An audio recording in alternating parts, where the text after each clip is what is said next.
Kerinduan kami pada malam hari ini duduk di bawah kaki Dikau, agar Engkau kiranya mencurahkan kasih sayang dan perhatian-Mu bagi kami, mengisi segala kekosongan hidup kami, terutama dalam hati kami, dengan firman-Mu yang abadi, firman yang kekal, yang dapat menciptakan segala sesuatu dari tidak ada bisa menjadi ada.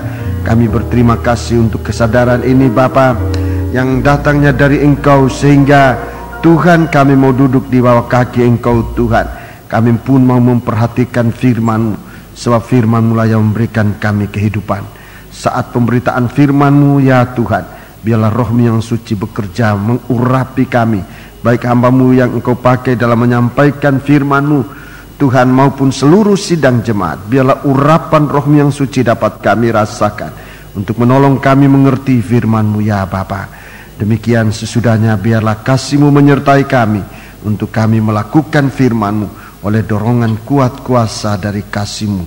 Terima kasih Bapa, haleluya. Kuasa-kuasa kegelapan, roh jahat yang selalu mau menggoda, mau mengganggu kami saat pemberitaan firman-Mu, Bapa, kami panggil nama Engkau buat usirkan dia. Di dalam nama Tuhan Yesus Kristus, segala roh jahat, setan, kami ikat, kami perintahkan kamu semua dalam nama Yesus, pergi. Darah Yesus yang berkuasa. Terima kasih Bapa, haleluya. Dalam nama Yesus kami sudah berdoa, haleluya, amin.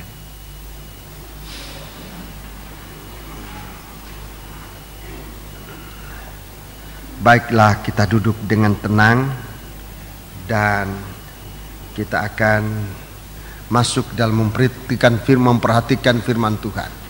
Saya menyampaikan salam sejahtera, selamat berbahagia dalam menerima sabda Tuhan dalam nama Tuhan Yesus Kristus.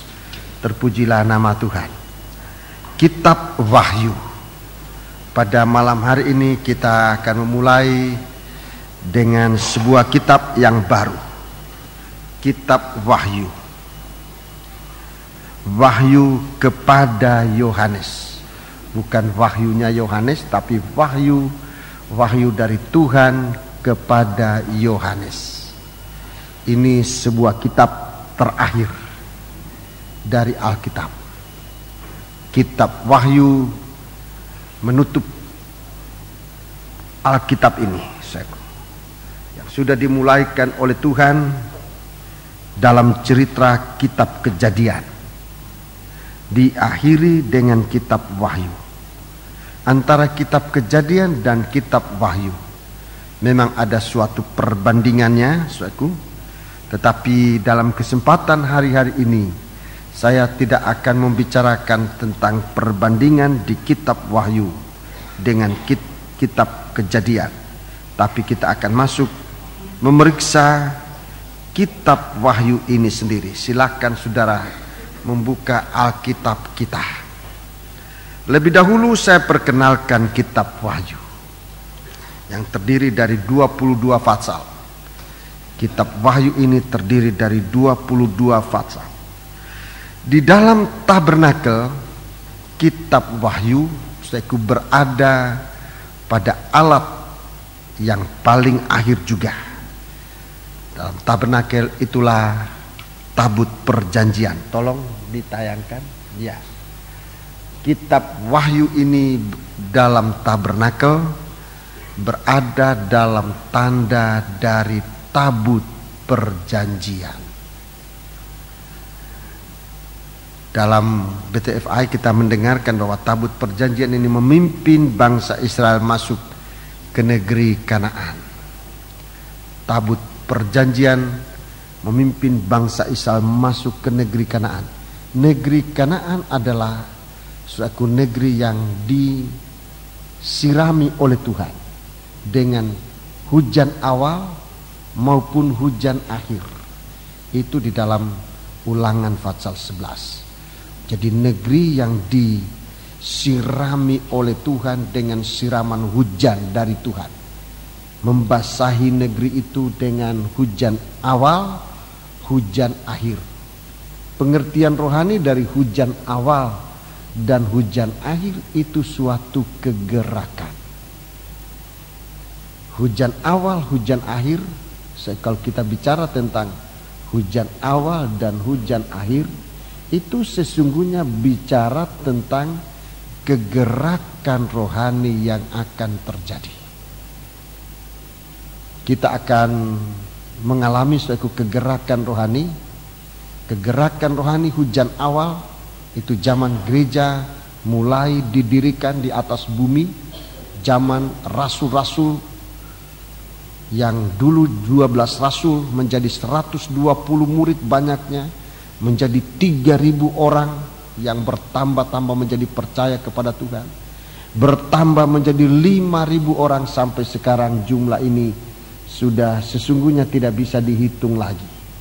Begitu banyak orang yang sudah sempat menjadi percaya, dan orang-orang ini dibawa oleh Tuhan untuk pada hari-hari ini akan masuk dalam kegerakan rohani yang disebut kegerakan rohani, kegerakan Roh Kudus, curahan hujan akhir. Ini suatu pencurahan hujan yang 2 kali lipat dari hujan awal. Kegerakan Roh Kudus hujan akhir adalah satu kegerakan besar, 2 kali ganda dari kegerakan yang pernah terjadi waktu gereja mula-mula. Gereja mula-mula sudah masuk dalam kegerakan rohani, sekarang masuk dalam kegerakan Roh Kudus hujan akhir. Itu dalam kitab Ulangan. Lebih baik saya tunjukkan ini supaya untuk menjelang kita masuk dalam pembukaan kitab Wahyu ini kita tahu arah tujuan kita. Sebagaimana tabut itu arahnya ke Kanaan, kita menjadi mengerti bagi kita Kanaan itu sekarang adalah negeri kegerakan. Ulangan Fatsal yang ke-11. Kitab Ulangan Fatsal yang ke-11. Ini arah. Ulangan Fatsal yang ke-11 ayat 10. Mulai ayat yang ke-10 kita lihat, ini negeri Kanaan, negeri yang menjadi arah dari tabut perjanjian. Kitab Wahyu adalah satu kitab yang ditempatkan dalam tanda dari tabut perjanjian. Mari, Fatsal 11 ayat 10. Sebab negeri kemana engkau masuk untuk mendudukinya bukanlah negeri seperti tanah Mesir, ya, dari mana kamu keluar, yang setelah ditabur dengan benih harus kau airi dengan jerih payah, seakan-akan kebun sayur. Ya, jadi negeri Mesir ini negeri yang diusahakan oleh manusia. Dengan bersusah payah mencari nafkah, mencari uang di dunia ini bukan segampang pemikiran manusia. Lebih sulit dari apa yang dipikirkan oleh manusia. Saudara-saudara, saya kira untuk hal ini saudara banyak mengalami, mengerti oleh karena pengalaman saudara. Apa-apa yang saudara perhitungkan untuk berbuat ini nanti dapat untung sekian banyak, pada prakteknya tidak semudah itu. Mengerjakan Mesir, bekerja mengerjakan dunia ini untuk mendapatkan hasil, itu sungguh berat. Sudah ditanami, harus kita menimba air lagi dari sungai Nil untuk kemudian menyirami agar itu dapat diharapkan pertumbuhan dari tanam-tanaman. Itu negeri Mesir. Tetapi negeri yang kamu tuju itu tidak sama dengan negeri Mesir. Mari ayat 11. Tetapi negeri kemana kamu pergi untuk mendudukinya ialah negeri yang bergunung-gunung. Ya, negeri itu bergunung-gunung dan berlembah-lembah. Ya, gunung dan lembah silih berganti. Terus yang mendapat air sebanyak hujan yang turun dari langit. Ya, jadi keadaan negeri Kanaan ini tidak rata seperti apa yang ada di negeri Mesir, di aliran sungai Nil. Negeri Mesir itu negeri yang ada gunungnya, ada lembahnya. Jadi negeri yang lain kali naik gunung, lain kali turun. Pengalaman mati dan bangkit. Di saat turun gunung pengalaman kematian, di saatnya juga ada naik gunung pengalaman kebangkitan, atau sebaliknya. Negeri yang ditandai dengan pengalaman ini, kematian dan kebangkitan, itu pengikutan kita kepada Tuhan. Negeri kita mengikut Tuhan ini, kalau kita mau ada kegerakan rohani, tempat kita yaitu kematian, kebangkitan, kematian, kebangkitan. Itu perjalanan rohani orang Kristen. Orang Kristen tanpa pengalaman ini, dia mempunyai hanya pengalaman duniawi, sekalipun dia di dalam gereja. Kalau orang Kristen menghindari pengalaman kematian dan kebangkitan, pengalamannya tidak lebih bagus dari pengalaman orang dunia, sekalipun dia mungkin adalah seorang pendeta, seorang hamba Tuhan, atau seorang pengerja di gereja, atau seorang tua-tua, atau seorang anggota gereja.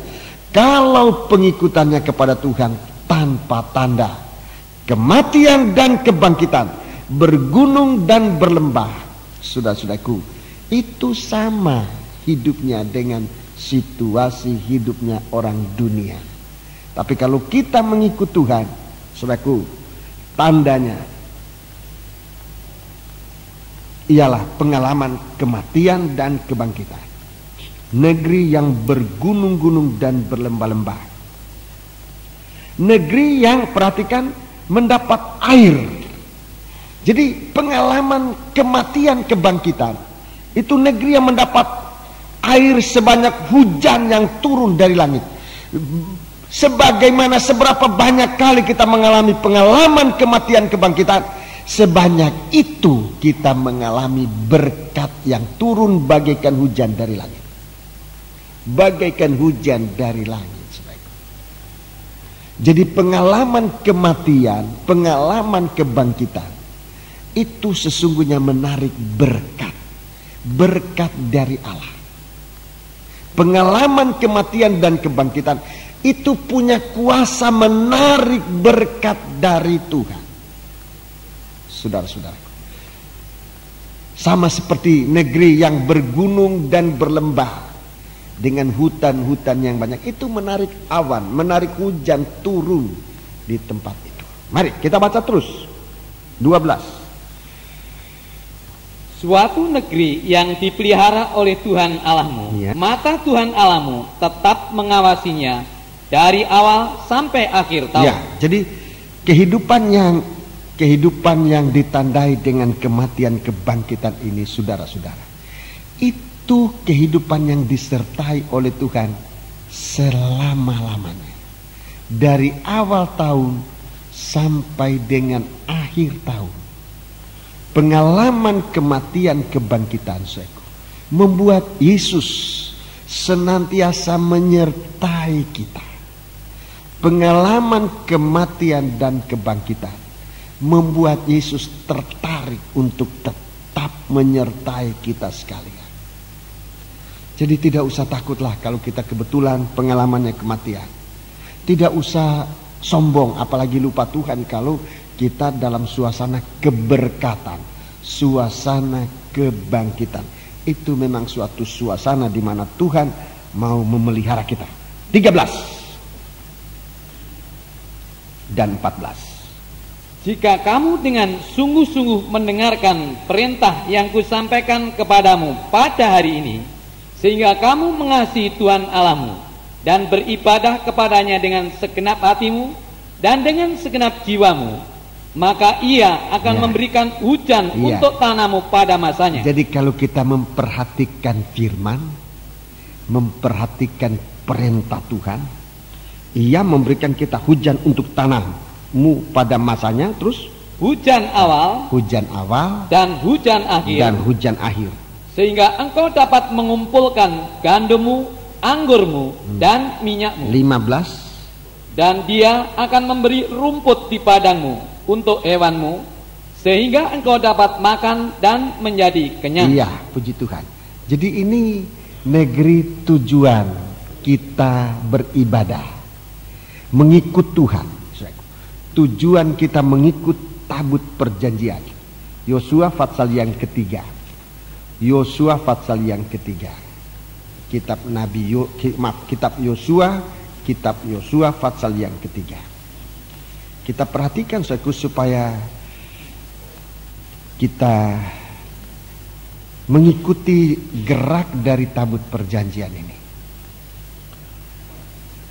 Ayat 1 sampai dengan ayat yang keempat. Yosua bangun pagi-pagi, lalu ia dan semua orang Israel berangkat dari Sitim, dan sampailah mereka ke sungai Yordan. Maka bermalamlah mereka di sana sebelum menyeberang. Iya, terus? Setelah lewat 3 hari, para pengatur pasukan menjalani seluruh perkemahan dan memberi perintah kepada bangsa itu, katanya, segera sesudah kamu melihat tabut perjanjian Tuhan Allahmu, melihat tabut perjanjian Tuhan Allahmu, yang diangkat para imam yang memang suku Lewi. Ya, para imam yang memang suku Lewi. Jadi pengangkat tabut ini itu adalah orang-orang pilihan dari orang yang terpilih. Orang Israel itu bangsa pilihan Tuhan. Tapi suku Lewi, suku Lewi ada suku yang terpilih dari antara orang Israel. Pengangkat tabut ini adalah orang yang terpilih dari antara orang-orang pilihan ini. Jadi begitu Tuhan mempercayakan tabut ini kepada orang-orang yang benar-benar dipilih. Sudah lihat, Israel orang pilihan dari antara segala bangsa. Lewi orang pilihan dari 12 suku Israel. Dari suku Israel ini ada satu kaum yang terpilih untuk melayani tabernakel. Dari suku ini, dari bagian ini masih dipilih orang yang mengangkut tabut itu.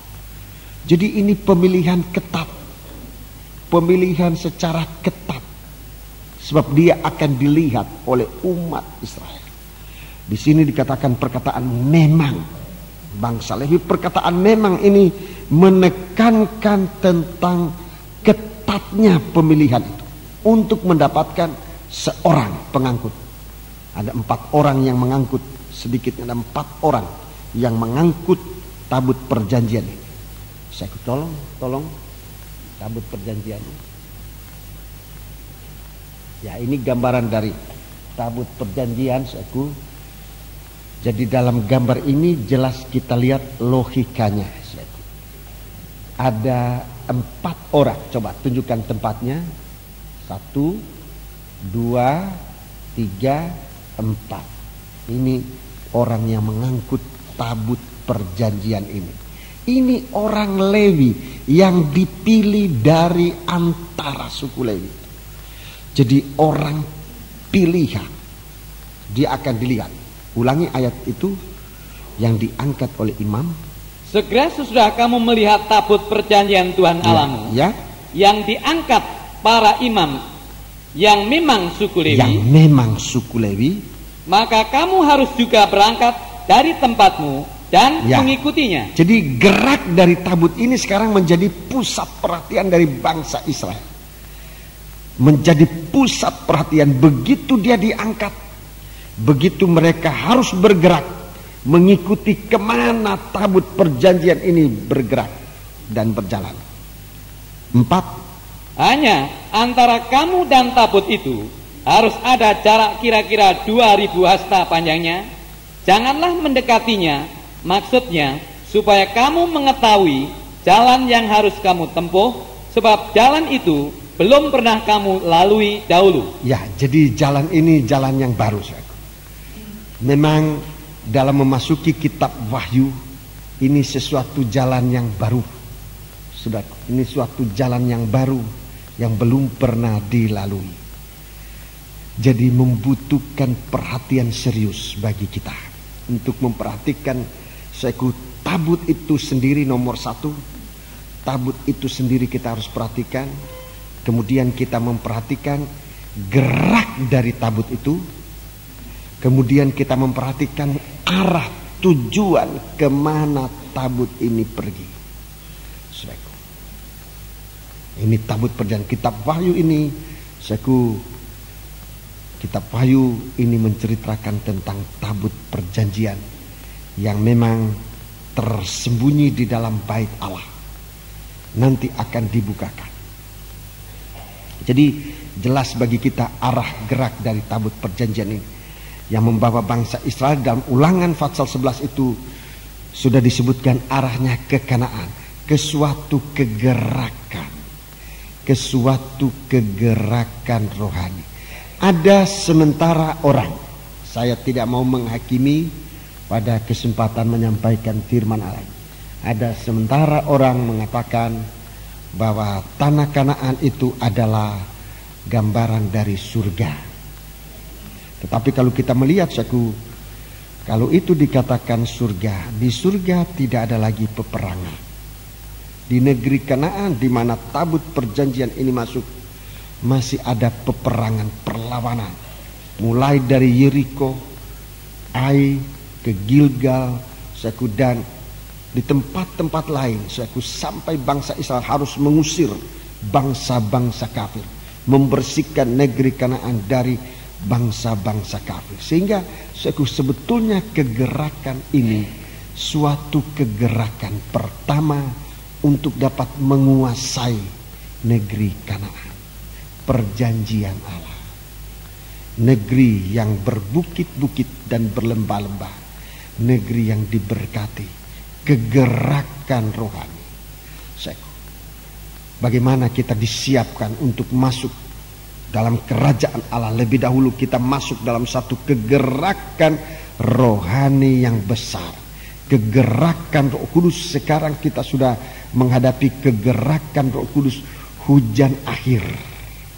Saudaraku, jadi kita harus memperhatikan dalam kegerakan Roh Kudus hujan akhir ini suatu gerakan yang diatur oleh Tuhan, suatu jalan baru, suatu cara baru, saudaraku, yang belum pernah kita alami sebelumnya. Itu sebabnya Tuhan ulangi menekankan supaya kita memperhatikan gerak dari tabut perjanjian itu. Sebab kalau kita melihat, memperhatikan tabut perjanjian, dalam hal ini di sini kitab Wahyu. Kitab Wahyu seringkali kita mikirkan sebagai satu kitab rahasia, kitab yang tertutup. Padahal pengertian sebenarnya dari kitab Wahyu itu bukan rahasia yang ditutup, tapi kitab Wahyu justru rahasia yang dibukakan. Dalam kitab Wahyu, saudaraku, dalam kitab Wahyu segala rahasia Allah dibukakan. Itu sebabnya, saudaraku, memang sangat membutuhkan perhatian kita untuk pembukaan kitab Wahyu ini. Saya akan mengajak sidang jemaat, saudaraku, bagaikan Yohanes di Pulau Patmos. Dia menerima sidang jemaat, menerima kitab Wahyu, menerima penglihatan ini, kitab Wahyu di Pulau Patmos, di mana dia bebas dari pengaruh dunia. Dia di sana, saudaraku, dalam ketekunannya dia memandang, dia melihat segala rahasia-rahasia ini dibuka oleh Tuhan. Saya ingin mengajak seluruh sidang jemaat. Saya tidak ingin mengecualikan atau hanya menentukan si A dan si B, tapi seluruhnya. Asal saudara mau, yang mau mengerti nanti dalam pembukaan kitab Wahyu ini bersama saya sendiri. Saya sendiri masih harus duduk di bawah kaki Tuhan untuk melihat rahasia-rahasia kitab Wahyu ini. Sehingga saya mengajak saudara menempati tempat seperti Yohanes di Pulau Patmos. Kita tidak usah ke Pulau Patmos. Kita berada di kota Surabaya ini saja, di gereja ini pada hari Selasa yang akan datang, hari Selasa tanggal 6 ya, tanggal 13 Agustus kita berkumpul di sini berpuasa dari pagi jam 9 sebagaimana biasa sampai sore hari, malam hari jam 7 kita berpuasa di sini bersama-sama. untuk nomor satu bisa melihat gerak dari tabut perjanjian. Tentu di hari-hari ini banyak kesibukan. Di kampung kita banyak kesibukan membersihkan rumah halaman, karena kita akan memperingati hari kemerdekaan kita. Itu penting, mencari nafkah itu penting, saudaraku. Tetapi saudara-saudara, rasanya lebih penting daripada itu semua kalau kita bisa mengambil waktu duduk. Saudaraku, kalau bisa 3 session kita bisa ikut dari pagi jam 9 sampai jam 12 itu session yang pertama. Jam 9 sampai jam 12 itu yang pertama. Kemudian jam 1 sampai jam 3 yang kedua. Yang keempat, yang ketiga jam 5:30 sampai jam 7. Duduk di bawah kaki Tuhan. Kita mau mendengarkan firman Tuhan. Kita mau berdoa. Kita memuji Tuhan, biar Tuhan menarik perhatian kita. Untuk ada kemampuan mengerti kitab Wahyu ini. Jadi saya undang saudara-saudara, ini sangat penting. Saya percaya saudaraku, selain dari kita mendapatkan pengertian nanti akan firman Allah, itu sekaligus dapat menyelesaikan masalah-masalah yang belum terselesaikan. Firman itu yang dapat menyelesaikan. Jadi saya sekali lagi memberitahukan sekarang ini, saya mengundang saudara. Jika hamba-hamba Tuhan dari luar kota mau ikut bergabung bersama kami, silakan kalau itu memungkinkan. Saudara bisa ikut sepanjang hari atau ambil 1 session atau 2 session, itu tergantung sejauh mana kita mendapatkan waktu. Tetapi saya sampaikan dan anjurkan, jangan sampai ada yang lolos, yang tidak duduk mempersiapkan diri, sebab akibatnya nanti bisa ketinggalan. Untuk mengerti kitab Wahyu, kitab Wahyu ini adalah suatu pembukaan rahasia Allah yang diberikan kepada manusia, dan kita hanya bisa terima bukan dengan kekuatan kita sendiri, melainkan kekuatan dari Tuhan. Jadi ini yang saya sampaikan. Tabut ini dipikul. Mari kita kembali ke kitab Wahyu tadi. Kitab Wahyu.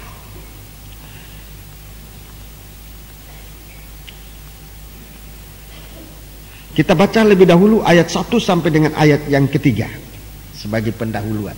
Ini judul, disebutkan judul. Ini berarti pendahuluan dari kitab Wahyu. Inilah wahyu Yesus Kristus yang dikaruniakan Allah kepadanya, supaya ditunjukkannya kepada hamba-hambanya apa yang harus segera terjadi. Dan oleh malaikatnya yang diutusnya, ia telah menyatakannya kepada hambanya Yohanes.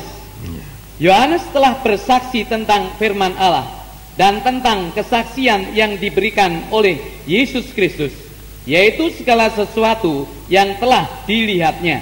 Ayat 3. Berbahagialah ia yang membacakan. Perhatikan, berbahagialah ia yang membacakan. Dan mereka yang mendengarkan kata-kata nubuat ini, dan yang menuruti apa yang ada tertulis di dalamnya, sebab waktunya sudah dekat. Ya, jadi kitab Wahyu ini, dalam pembukaan kitab Wahyu ini, yang tadi saya katakan bukan suatu rahasia, tetapi suatu pembukaan. Kitab Wahyu ini sesungguhnya suatu pembukaan. Ini sangat erat hubungannya dengan kebahagiaan yang kita alami dalam hidup, mulai dari dunia ini sampai dalam kerajaan surga. Jadi kalau saya menemukan banyak di beberapa masyarakat Kristen, mereka takut membaca kitab Wahyu. Bahkan seringkali kitab Wahyu ini dilarang untuk dibaca. Ini menurut saya ini suatu kekeliruan besar. Sebab dengan membaca dan mendengar dan memperhatikan kitab Wahyu, kita didekatkan oleh Tuhan dengan kebahagiaan. Saya pun tidak akan menahan kitab Wahyu ini. Seberapa yang Tuhan berikan kepadaku kekuatan untuk menyampaikan, itu akan saya sampaikan. Sebab ini merupakan suatu kebahagiaan. Gereja Tuhan mengalami masa-masa yang tidak enak. Gereja Tuhan mengalami masa-masa yang tidak enak. Seperti gereja Tuhan pada waktu hujan awal dulu. Banyak masa sengsara. Kalau rahasia firman tidak dibukakan, kalau kebahagiaan ini tidak diberikan kepada kita, pada saat itu tidak ada orang mampu untuk bertahan sampai dikatakan sebagai pemenang. Mengalami mungkin siksaan, mungkin penderitaan dan sebagainya. Di saat itu kalau kebahagiaan tidak diberikan kepada kita, tetapi untuk menampilkan gereja Tuhan dalam kualitas cemerlang tanpa cacat dan celah. Itu sebabnya kitab Wahyu ini perlu dibukakan supaya kita ditaruh oleh Tuhan dalam suasana kebahagiaan. Jangan ada seorang pun yang putus asa, yang kecewa dan sebagainya. Di saat itu saudaraku, tidak boleh ada di dalam gereja Tuhan orang yang kecewa, orang yang tersandung. Itu tidak boleh ada. Di saat itu gereja Tuhan tidak memiliki anggota yang tersandung, anggota yang kecewa, tidak ada.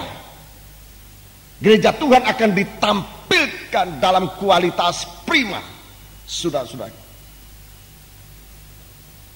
Menghadapi apapun juga di saat itu, dalam suatu kegerakan yang besar itu, tidak boleh ada sandungan. Kalau terjadi sandungan, terjadi sesuatu hal yang mengecewakan, suatu gereja Tuhan tidak tampil dalam keadaan prima. Orang kecewa itu orang yang paling lemah. Orang tersandung kemudian jatuh itu orang lemah. Dan kualitas gereja Tuhan tidak akan jadi begitu. Termasuk hamba-hamba Tuhan, untuk tidak tersandung, untuk tidak kecewa, kita dilengkapi oleh Tuhan dengan pembukaan firman, khususnya kitab Wahyu ini, saudaraku, supaya kita menjadi orang yang dibahagiakan oleh Tuhan di saat itu dalam menghadapi apa saja. Seperti zaman gereja hujan awal, Stefanus dilempari batu, tapi dia dalam keadaan bahagia. Lemparan batu bagi dia bukan merupakan suatu siksaan yang harus membuat dia menyangkal Tuhan, tetapi lemparan batu merupakan sinar kemuliaan yang bercahaya. Saudara, dia sudah dilengkapi dengan kebahagiaan. Di saat itu gereja Tuhan, anak-anak Tuhan yang digergaji, saudaraku, yang dibakar, yang diapakan pun, saudaraku, mereka tidak kecewa dan meninggalkan Tuhan, tapi justru mereka menyinarkan sinar kemuliaan. Saat ini, saudaraku, untuk sampai di situ kita harus masuk dalam pendalaman kita akan firman Allah. Rahasia firman Allah akan dibukakan, saudara, sejelas-jelasnya. Kitab Wahyu membukakan sampai kepada, saudaraku, tahta kerajaan Allah. Itu dibukakan oleh Tuhan. Supaya apa? Sekali lagi, maksudnya supaya gereja Tuhan menjadi gereja yang berbahagia. Berbahagialah ia yang membacakan, mereka yang mendengarkan kata-kata nubuat ini, dan yang menurut apa yang ada tertulis di dalamnya. Saudara, jadi suatu hal yang indah. Coba kita baca dalam surat Petrus. Surat 1 Petrus pasal yang keempat. 1 Petrus pasal yang keempat. Kita melihat, saudaraku, ini yang akan terjadi di akhir zaman ini. Oleh Rasul Petrus, dia katakan demikian, saudaraku. Suatu penyucian dalam 1 Petrus pasal 3 tentang suasana zaman Nuh diulangi kembali, disebutkan di situ. Sebab Tuhan Yesus mengatakan sama seperti zaman Nuh, demikian juga akan terjadi zaman anak manusia. Terjadi seperti itu. Tapi Tuhan ajarkan kita di sini, dalam saat-saat seperti macam itu, untuk hidup dalam kebahagiaan, untuk dapat menyinarkan sinar kemuliaan. Ayat 12. Saudara-saudara yang kekasih, janganlah kamu heran akan nyala api siksaan yang datang kepadamu sebagai ujian, seolah-olah ada sesuatu yang luar biasa terjadi atas kamu. Ya, jadi saudaraku, gereja Tuhan akan diuji ini, akan dibasuh, akan disucikan dengan nyala api. Untuk menyucikan emas, saudaraku, digunakan api pandai, api dari ahli logam ini, saudaraku. Terus sebaliknya, bersukacitalah sesuai dengan bagian yang kamu dapat dalam penderitaan Kristus. Ini menderita bersama Kristus, supaya kamu juga boleh bergembira dan bersukacita pada waktu Ia menyatakan kemuliaannya. Jadi kita dipersiapkan untuk masuk ini, dalam suatu penyucian, untuk masuk dalam kegerakan. Saya mengakhiri kitab surat Yudas dikatakan suatu kemuliaan, penuh kegembiraan di hadapan hadiratnya. Jadi kita dibawa kepada kemuliaan. 14, berbahagialah kamu jika kamu dinista karena nama Kristus. Ya, kalau dinista karena nama Kristus. Sebab roh kemuliaan, yaitu roh Allah, ada padamu. Ya, roh Allah pada waktu itu dikatakan roh kemuliaan. Waktu siksaan itu roh kemuliaan. Kapan kita bisa menerima roh kemuliaan itu? Jikalau kuasa Allah yang memberikan kita kekuatan, gembira, berbahagia. Di saat sekalipun terjadi aniaya, kita mengalami kebahagiaan. Itu roh yang keluar, merupakan sinar kemuliaan. Roh kemuliaan, roh Allah ada padamu. 15, janganlah ada di antara kamu yang harus menderita sebagai pembunuh. Ya, jadi di waktu itu segala dosa sudah, tidak harus ada lagi dalam sidang jemaat. Jangan lagi ada yang pembunuh, apalagi atau pencuri, atau penjahat, atau pengacau. Itu di saat itu orang-orang semacam ini tidak tahan berada dalam sidang jemaat. Orang yang tersandung, orang yang putus asa, orang yang kecewa itu tidak bisa bertahan dalam sidang jemaat. Sebab sidang jemaat akan ditingkatkan pada kualitas yang sama dengan kualitas dari Yesus Kristus dalam kemuliaan.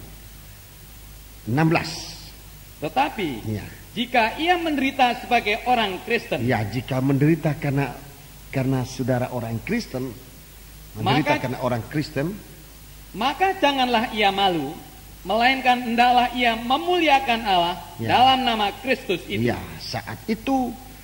Saat itu saudaraku, kalau kita dalam kesukaan karena firman Allah, berbahagia karena firman Allah, saudaraku, di saat itu kita ada kemampuan untuk tidak malu mengaku nama itu. 17. Karena sekarang telah tiba saatnya penghakiman dimulai. Dan pada rumah Allah sendiri yang harus pertama-tama dihakimi. Jadi gereja Tuhan mulai masuk pada penyucian ini, pada penghakiman, pada penyucian. Memilih orang-orang yang memang bangsa Lewi, yang memang dipercayakan untuk memikul tabut ini. Dan kita mendapat kepercayaan untuk menampilkan tabut ini. Ini pilihan Tuhan. Nanti sudah akan lihat, akan banyak orang ingin tetapi tidak bisa. Sebab ini hanya bisa dikerjakan oleh orang pilihan Tuhan. Jadi bukan saya memilih, bukan si A yang memilih, bukan diri kita sendiri juga. Tetapi kalau Tuhan memilih kita, saya mohon pengertian kita. Jangan menolak pilihan Allah. Sebab akan datang saatnya, sekalipun mau, tetapi kalau tidak mendapat kemurahan Allah. Oleh sebab setelah dites oleh firman Allah, dia tidak full dalam kebahagiaannya dalam firman Allah.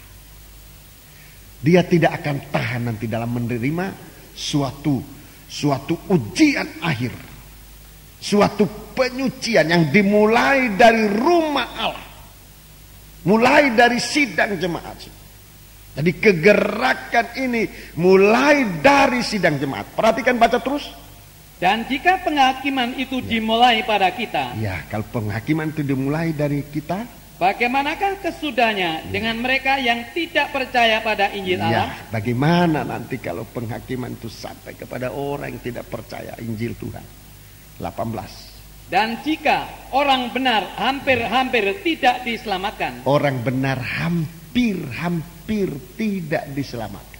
Orang benar yang tidak mau meningkat pada penyucian, yang tidak mau masuk pada api penyucian, itu tidak bisa diselamatkan. Orang benar hampir tidak diselamatkan. Terus, apakah yang akan terjadi dengan orang fasik dan orang berdosa? 19. Karena itu, baiklah juga mereka yang harus menderita karena kehendak Allah, Iya. menyerahkan jiwanya dengan selalu berbuat baik kepada pencipta yang setia. Iya, sudah perhatikan ini.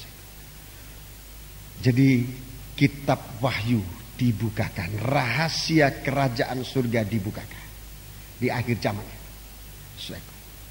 2 kali kerajaan surga ini sudah dipamerkan oleh Tuhan. 2 kali. 2 kali. Yang pertama kali kepada Musa. Wahyu ini, kerajaan surga ini, rahasia kerajaan surga ini dipamerkan oleh Tuhan kepada Musa di atas gunung. 40 hari 40 malam lamanya. Musa memperhatikan kerajaan surga. Dia melihat segala sesuatu kerajaan surga ini. Tuhan perintahkan kepada dia, bangunlah sebuah rumah, sebuah tempat bagiku, supaya aku diam di tengah-tengah bangsa Israel. Dan Musa, begitu dia turun dari gunung, dia memerintahkan untuk membangun tabernakel, tempat ibadahnya bangsa Israel. Di sana Tuhan bertahta di tengah-tengah bangsa Israel. Ini yang pertama kali. Ini Tuhan sudah bukakan. Kedua kali kepada Yohanes. Kedua kali kepada Yohanes, Rasul Yohanes. Ya. Ini yang kedua kali. Tuhan bukakan rahasia ini kepada Rasul Yohanes. Kita baca ayatnya. Yang tadi saudaraku ayatnya, yang tadi ayatnya Keluaran 25 ayat 8 dan ayat 9 itu kepada Musa Tuhan tunjukkan kerajaan surga dan perintah Tuhan. Yang kedua kali kepada Rasul Yohanes. Kitab Wahyu pasal pertama. Kitab Wahyu pasal pertama.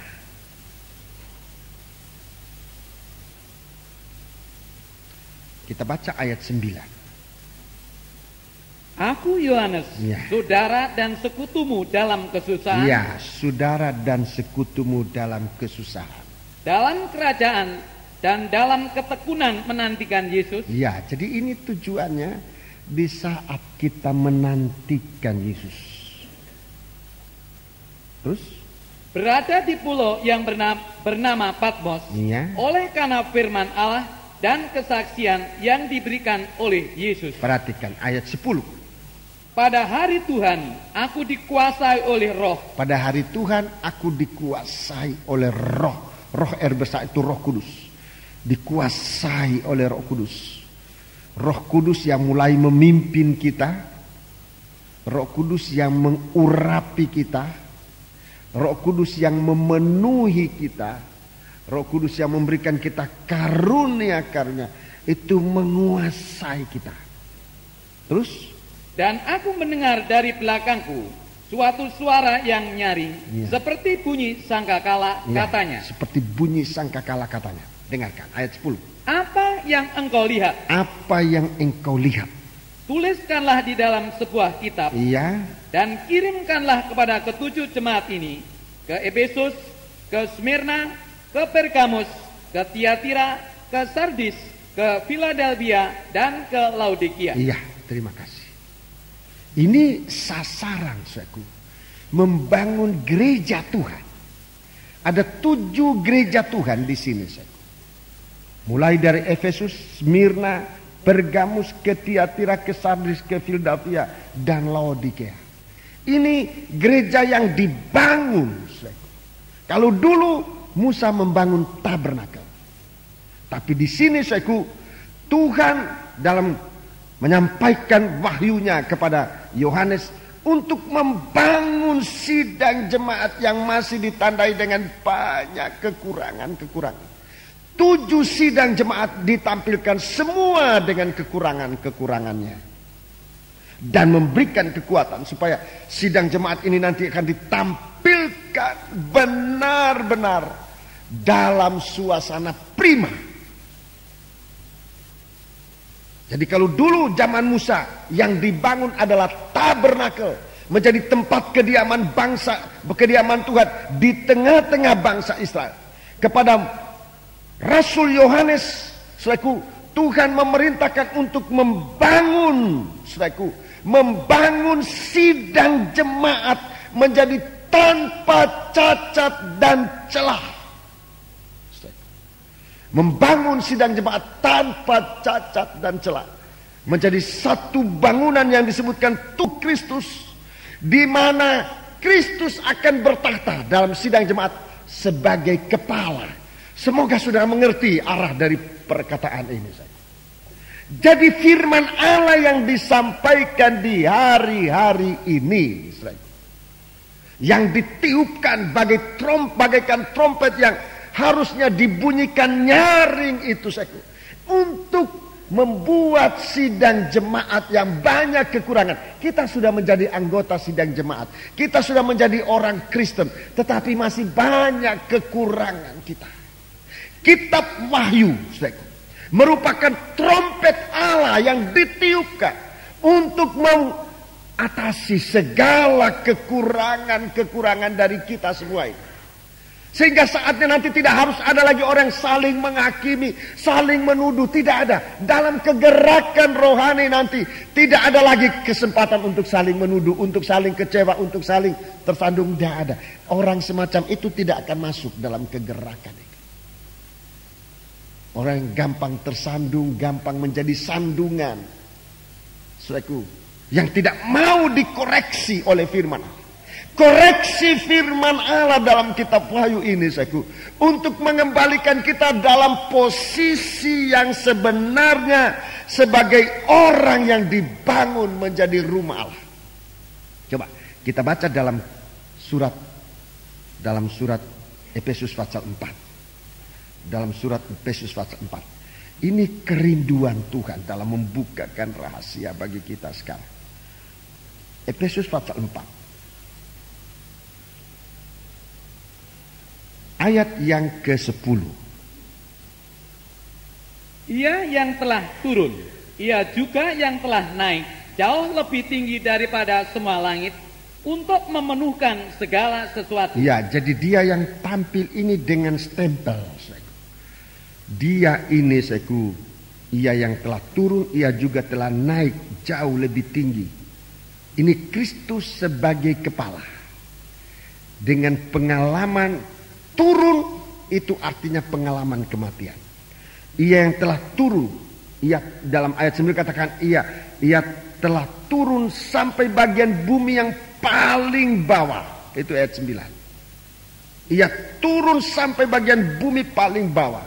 Ini pengalaman kematian, pengalaman sengsara yang paling sengsara. Tidak ada orang yang sengsara lebih dari Yesus sengsara. Saudara-saudara, kalau saudara sekarang merasa menderita karena mengikut Tuhan, Yesus sudah lebih menderita daripada saudara. Kalau kita katakan kita punya penderitaan yang paling hebat, Alkitab mengatakan bukan penderitaan saudara yang paling hebat, Yesus. Dia sudah turun bagian bumi yang paling di bawah sekali. Kalau ada orang menderita, Yesus sudah menderita lebih sengsara dari saudara. Ini harus menjadi pengertian kita, saudara, dalam pengikutan kita kepada Tuhan, untuk diangkat oleh Tuhan menjadi bagian dari rumah Allah. Yesus menampilkan diri sebagai kepala. Ia ditandai dengan sengsara yang paling sengsara. Tetapi kalau ia naik ke langit yang paling tinggi. Ia telah naik jauh lebih tinggi daripada semua langit untuk memenuhkan segala sesuatu. Jadi ini stempel dari Yesus sebagai kepala. Tanda dari kematian dan kebangkitan. Tanda ini yang diusahakan oleh setan hari-hari ini mau dihapuskan dari gereja Tuhan. Pengajaran palsu berusaha untuk menghapuskan tanda ini dari gereja Tuhan. Dengan mulai selaku menghapuskan tanda kematian. Tidak perlu sengsara bagi Yesus. Ini laku sekali di gereja Tuhan. Ajaran ini sangat laku dan populer dalam gereja Tuhan. Sangat, saudaraku, sangat disenangi oleh gereja Tuhan. Tetapi tanpa sadar bahwa ajaran itu membuat gereja Tuhan menjadi sangat lemah tanpa kekuatan lagi. Kalau gereja Tuhan tanpa tanda kematian bersama Yesus, gereja Tuhan tidak punya kekuatan. Sebab kekuatan dari gereja Tuhan bukan dari berapa banyak uangnya, bukan dari berapa banyak sidang jemaah anggotanya, bukan. Dari bagaimana ia hidup mengikut Yesus. Dalam tanda ini ia turun sampai ke bumi yang di paling bawah, ia naik sampai ke langit yang paling atas. Ini keberhasilan. Ayat 11. Dan ialah yang memberikan baik rasul-rasul, ia mengangkat rasul maupun nabi-nabi, baik pemberita-pemberita Injil, maupun gembala-gembala dan pengajar-pengajar. Ada 5 jabatan. Ada 5 jabatan. Ada 5 jabatan ini, tetapi dalam penelitian lebih mendalam ini ada 4. Ini bisa dijabat oleh 4 orang. Rasul nomor 1, nabi, penginjil, yang keempat guru dan gembala. Gembala dan guru ini biasanya dijabat oleh seorang. Jadi kalau sidang jemaat memiliki seorang gembala yang adalah juga seorang guru, ini suatu berkat dalam sidang jemaat. Seorang gembala, yang mendidik sidang jemaat, tetapi juga seorang guru yang bisa memberikan makanan firman Allah kepada jemaat. Ini begitu kuat. Jemaat itu diberkati oleh Tuhan. Guru dan gembala. Ini dalam pengertian yang lebih dalam disebutkan itu satu pribadi. Tapi saya tidak mau terlalu tekankan soal itu. Memang ada yang memiliki panggilan guru, ada yang memiliki panggilan gembala. Tetapi indah sekali kalau guru itu adalah juga seorang gembala di dalam sidang jemaat. Kalau gembala itu adalah juga seorang guru. Jadi jemaat ini bukan hanya dididik oleh seorang gembala yang memimpin, tetapi juga diberi makan oleh seorang guru yang dapat menguraikan firman Allah, sehingga firman Allah itu menjadi makanan rohani. Ini kebutuhan dari sidang jemaat. Mari, ayat 12. Untuk apa ini orang-orang ini? Untuk memperlengkapi orang-orang kudus bagi pekerjaan pelayanan, bagi pembangunan tubuh Kristus. Jadi di sini tidak lagi disebut rumah Allah. Memang dalam 1 Korintus pasal 3 ayat 16-17. Ayat 16 dan 17. Disebutkan kamu rumah Allah. Sudah catat saja ayat-ayat ini, baca di rumah. 1 Korintus 3 ayat 16 dan 17. Kamu rumah Allah.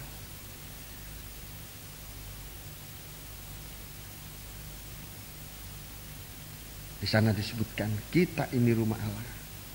2 Korintus 6 ayat 16 juga disebutkan itu. Tapi di sini yang disebutkan sekarang langsung pembangunan tubuh Kristus. Pembangunan tubuh Kristus. Dengan menyebutkan tubuh Kristus, kita sudah tahu arah tujuan dari Tuhan. Jadi gereja Tuhan akan dibangun menjadi satu tubuh yang disebutkan tubuh Kristus. Tubuh Kristus. Ayat 15 ini ayat yang ke-13. Sampai kita semua telah mencapai kesatuan iman dan pengetahuan yang benar tentang anak Allah, kedewasaan penuh dan tingkat pertumbuhan yang sesuai dengan kepenuhan Kristus. Ayat 14. Sehingga kita bukan lagi anak-anak. Ya, jadi kehidupan kita didewasakan, bukan lagi anak-anak. Yang diombang-ambingkan oleh rupa-rupa angin pengajaran. Ini yang tadi saya katakan, gereja Tuhan mau dilemahkan oleh berupa-rupa angin pengajaran. Angin pengajaran ini jelas pengajaran palsu. Itu melemahkan iman. Melemahkan iman. Tetapi lain kali pada penampilannya seakan-akan mereka diajak untuk lebih maju, lebih kuat. Padahal bukan. Itu coba baca terus.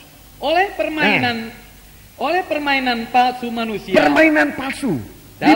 Dibujuk, ditipu, seakan-akan kita kalau ikut dia kita lebih maju.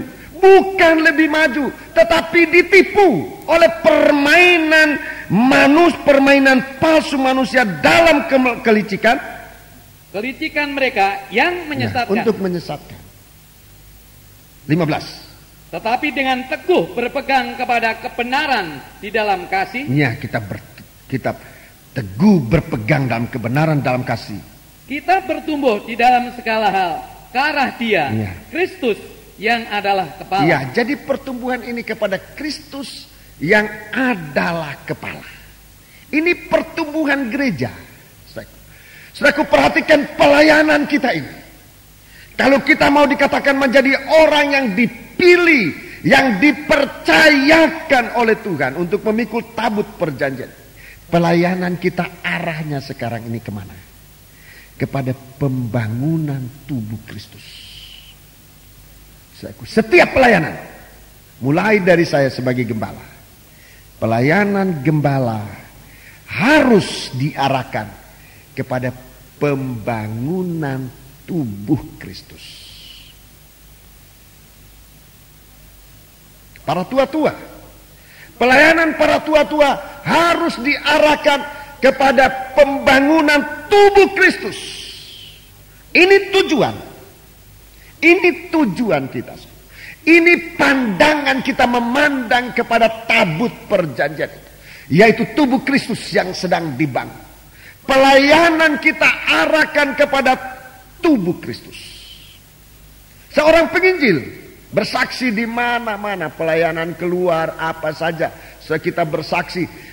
Arah dari kesaksian ini, arah dari pelayanan seorang penginjil harus kepada tubuh Kristus. Setiap apa yang kita lakukan, seorang penginjil, seorang nabi, seorang guru, seorang gembala, pelayanan ini harus kepada tujuannya kepada pembangunan tubuh Kristus. Anggota Sangkor, Huruf Kor, kaum muda, pemain-pemain musik, saudaraku, jangan asal bermain tanpa arah. Jangan asal nyanyi tanpa arah. Arahkan pelayanan kita untuk membangun tubuh Kristus, supaya tubuh Kristus berada dalam kebenaran, di dalam kasih. Menyanyi nyanyian yang membangun iman, membangun iman. Musik yang membangun iman. Kesaksian, jangan asal saksi. Saksi yang membangun iman. Jangan bersaksi jika saudara tidak merasa menang atas segala sesuatu yang merupakan tantangan saudara. Itu bukan kesaksian. Sebab kesaksian harus meneguhkan iman, membangun iman sidang jemaat. Kalau kita dapat berkat, kita bersaksi. Saya bisa dapat mengukur sejauh mana Tuhan memberkati sidang jemaat. Saya lihat dari kesaksiannya. Dan kesaksian yang tidak harus dipaksa atau dibuat-buat, tidak. Tapi dari kesaksian yang benar dari sidang jemaat, yang mengkuatkan sidang jemaat. Saya sebagai gembala bisa melihat sejauh mana gereja Tuhan diberkati. Diberkati. Sebab kesaksian itu menceritakan tentang kita diberkati oleh Tuhan, kita berkemenangan dan sebagainya. Itu kesaksian. Jangan bersaksi kalau hatimu sakit. Saya bersaksi saudara-saudaraku sebab saya disakitin hati. Kemudian saya sekarang tambah sakit hati sama si A, sama si B. Ini bukan kesaksian. Jangan bersaksi semacam ini. Saudara sedang menghancurkan sidang jemaat. Saya bersaksi saya tidak dapat berkat apa-apa. Ini bukan kesaksian. Ini sedang menghancurkan sidang jemaat. Saudara. Kalau tidak ada berkat, jangan berdiri bersaksi. Aku saudara-saudaraku tidak dapat berkat. Buat apa berdiri di sini? Saudara sedang dipakai oleh kuasa kegelapan untuk menghancurkan iman dari sekian banyak cobaan. Imannya dikuatkan oleh kesaksian. Sebab di dalam kitab Wahyu ini dijelaskan begitu. Yohanes dia ada dengan firman Allah dan dengan kesaksian yang ada. Itu untuk membangun 7 sidang jemaat. Firman Allah dan kesaksian yang ada pada Yohanes. Dan kemudian ditambah dengan penglihat. Tuliskan itu. Kirimkan kepada 7 sidang jemaat. Sidang jemaat dibangun. Jadi jangan bersaksi saudaraku untuk hantam orang. Wah, kesempatan berdiri di sini lalu hantam orang. Itu bukan kesaksian saudara. Itu harus kita jaga. Kita sedang menghancurkan orang. Iman. Dan itu tanggung jawabnya berat. Begitu juga dalam berkhotbah. Kita berdoa. Sebab dalam berdoa iman sidang jemaat dibangun. Jadi setiap kita ini saku arahnya kepada pembangunan tubuh. Bukan untuk menghancurkan tubuh Kristus. Tapi arah dari segala sesuatu. Kita berkorban. Korban apapun juga. Kalau Tuhan gerakan kita berkorban, arahnya harus kepada pembentukan tubuh Kristus. Lain kali kita berkorban dengan dasar iba. Ya bisa, tetapi kualitas dari korban itu belum maksimal. Kita memberikan kepada orang yang kita senangi. Itu bisa, tidak salah. Tetapi kualitas dari korban kita belum maksimal. Kalau kita berkorban demi untuk pembangunan tubuh Kristus, korban ini yang berkualitas. Dikatakan di sini pembangunan kita sedang dibangun ke arah Dia, Kristus yang adalah kepala. Jadi lain kali kita harus berkorban saudaraku. Uang, waktu, tenaga. Kalau arahnya kepada pembangunan tubuh Kristus, arah ini ke arah Dia, Kristus yang adalah kepala. Jadi tubuh ini dibangun. Lebih daripada Musa membangun tabernakel di padang belantara. Kita sedang diajak oleh Tuhan untuk membangun tubuh Kristus. Dan ini punya batas waktu. Punya batas waktu. Yang hanya diketahui oleh Tuhan sendiri. Bangsa Israel tidak tahu. Ada batas waktu di mana nanti segala korban itu tidak lagi diterima oleh Tuhan. Jadi bukan seorang pendeta yang menyetop. Bukan seorang siapapun juga.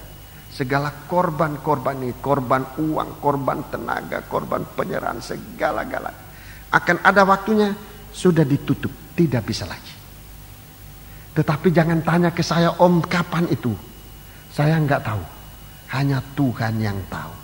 Saat tubuh Kristus sudah terbentuk, enggak ada lagi kesempatan. Baru mau ikut untuk membangun, Nggak bisa lagi, pembangunan sudah cukup. Kalau Kristus sudah punya dua telinga, tidak mungkin dibangun lagi telinga yang ketiga, nggak ada lagi. Kalau kaki sudah ada dua, nggak mungkin ada kaki yang ketiga lagi, nggak mungkin. Jadi kalau tubuh ini sudah lengkap, segala pengorbanan untuk pembangunan tubuh Kristus itu dihentikan. Tapi waktunya saya tidak tahu. Yang saya tahu waktunya sudah dekat. Dan saya lihat gairah ini, saudaraku, sekarang ini banyak. Bulan November yang akan datang kita akan buka sekolah Alkitab 1 tahun. Kita lewatkan tidak ada sekolah Alkitab sebab kita sibuk dengan kebangunan rohani sampai dengan BTFI yang baru lalu. November kita akan buka. Tempat di Jalan Johor hanya tersedia untuk 40 orang. Hanya 40 orang, untuk 40 orang. Tetapi gairah orang yang mengisi formulir sudah 100 orang lebih sampai sekarang ini. Saya tidak tahu mau dibikin bagaimana nanti, saudara-saudara ini. Kapasitas kita hanya mampu untuk 40 orang. Kita berdoa, dari sidang jemaat ini ada beberapa yang tergerak, ada yang tidak tergerak lagi. Ini saya tidak bisa untuk menggerak-gerakkan demikian. Sebab untuk pengorbanan ini harus digerakkan dari hati. Yang digerakkan olehku seperti Yohanes ke Pulau Patmos itu, karena dia dikuasai oleh Roh Kudus. Saudara mungkin tidak bisa ikut sebagai murid, saudara bisa membantu sebab sekolah Alkitab ini ditanggung oleh sidang jemaat Johor Lemahputro. Baik makannya maupun tinggalnya maupun kitab tulisnya, ballpointnya. Pada waktu-waktu ini sekarang sudah angkatan ke-20, 23, 24, 22. Iya, angkatan ke-22 selalu ditanggung oleh sidang jemaat ini. Angkatan ke-23 ini pun saya mengajak sidang jemaat untuk terlibat baik di dalam hal pemeliharaan mereka sehari-hari, sebab dari mereka tidak dipungut biaya. Yang diminta dari mereka adalah penyerahan hidup.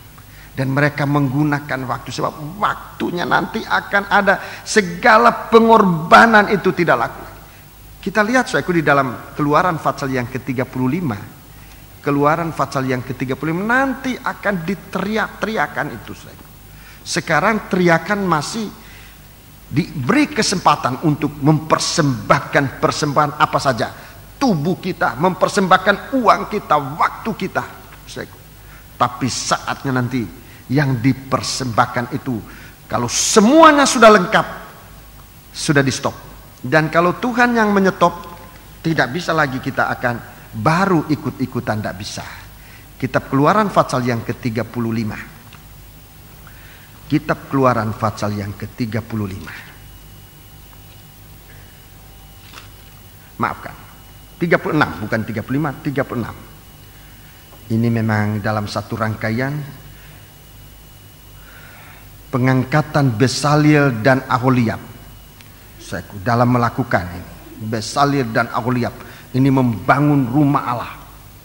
Ayat pasal 36. Sekarang pasal 36 ayat yang ke-4. Dan segala orang ahli yang melakukan seluruh pekerjaan untuk tempat kudus itu, datanglah masing-masing dari pekerjaan yang dilakukannya. Ya, jadi tukang-tukang ini semua orang ahli. Datang dari pekerjaannya. Dan berkata kepada Musa. Berkata kepada Musa. Rakyat membawa lebih banyak diulangi lagi. Rakyat membawa lebih banyak dari yang diperlukan untuk mengerjakan pekerjaan yang diperintahkan Tuhan untuk dilakukan. Ya, jadi umat Israel mempersembahkan persembahan begitu banyak. Itu terjadinya di Padang Belantara. Bayangkan mereka tidak bawa bank, tidak punya bank di Padang Belantara itu, tidak ada banknya.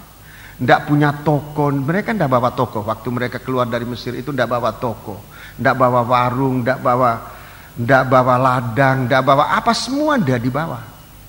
Tetapi dalam membangun rumah Allah, saudaraku, mereka sangat diberkati.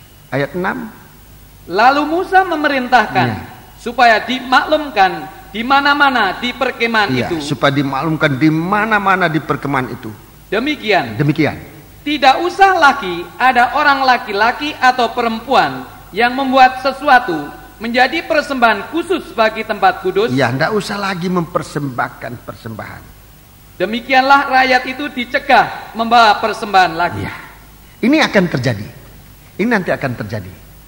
Mau jadi hamba Tuhan sudah tidak mungkin mendapat kesempatan. Mau jadi anggota sangkor sudah tidak ada kesempatan.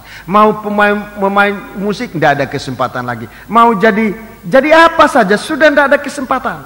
Sebab di saat itu gereja Tuhan sudah sedang dalam pembangunan, peningkatan kualitas, pertumbuhan ke arah Dia Kristus sebagai kepala.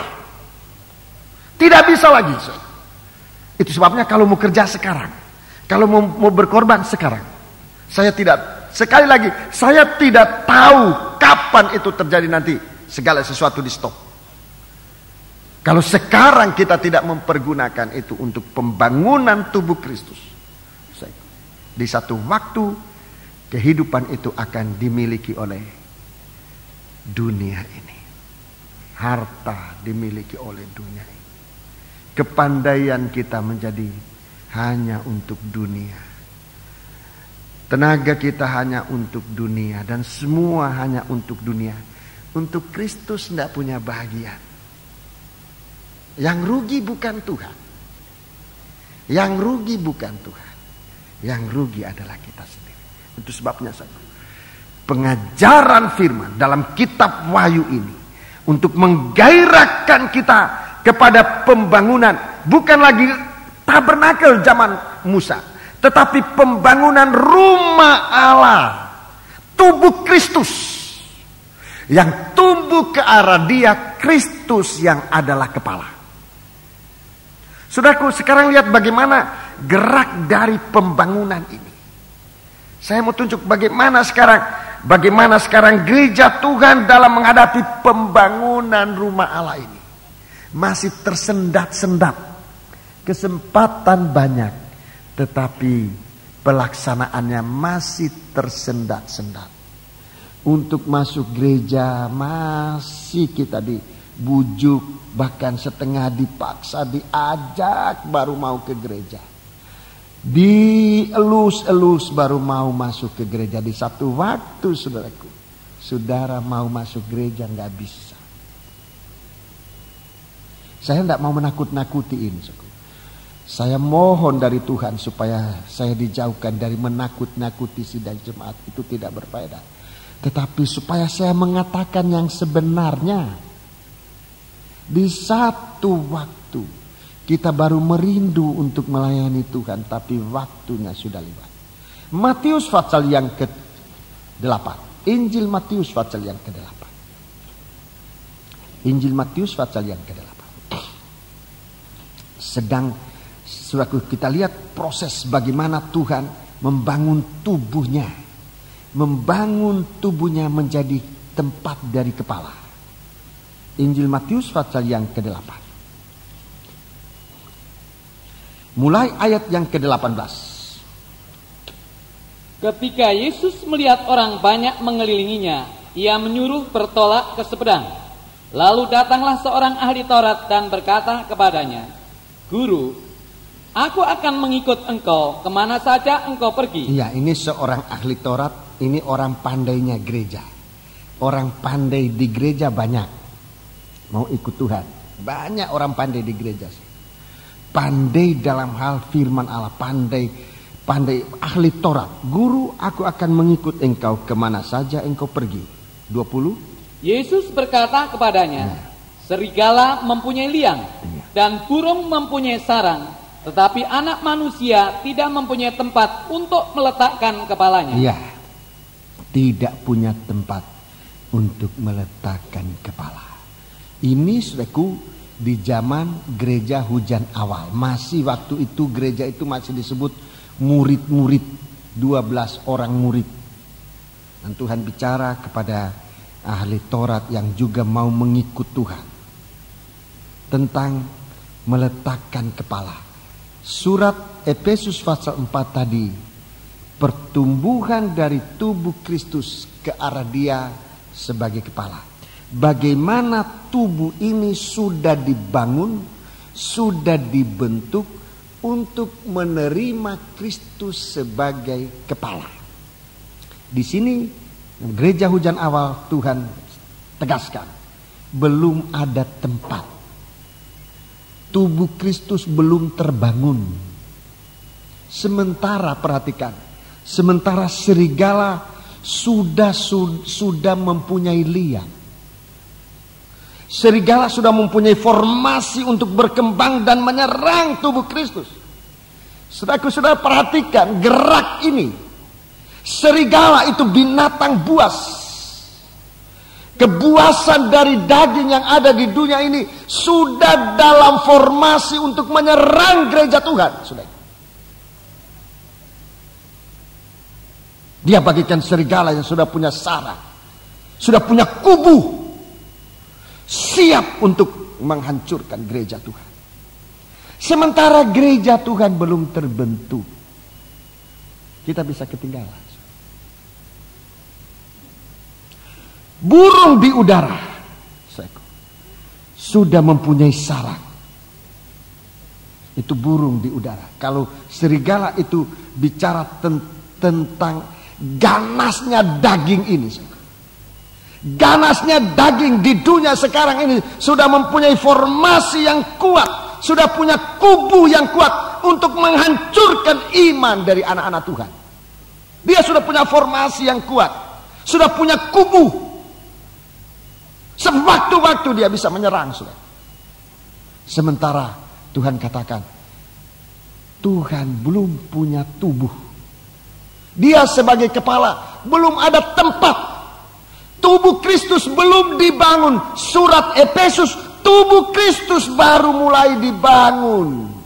Dengan adanya jabatan-jabatan dari anak Allah dan karunia-karunia Roh Kudus untuk membangun tubuh Kristus yang tumbuh ke arah Dia sebagai kepala. Kita sekarang dalam proses pembangunan tubuh. Sementara daging dengan segala keganasannya sudah dalam formasi lengkap, punya kubu, punya benteng pertahanan. Burung di udara bicara tentang najisnya daging ini oleh kuasa-kuasa roh daging, roh setan. Najisnya daging ini sudah merajalela, saudara. Sarang burung bukan hanya untuk sekedar tidur. Burung untuk tidur tidak perlu punya sarang. Dia di atas pohon aja. Di kabel-kabel listrik, kabel telepon dia hingga pajama. Kalau untuk tidur cukup itu. Tapi kalau ia sudah membuat sarang, itu artinya burung itu sudah mulai mau bertelur.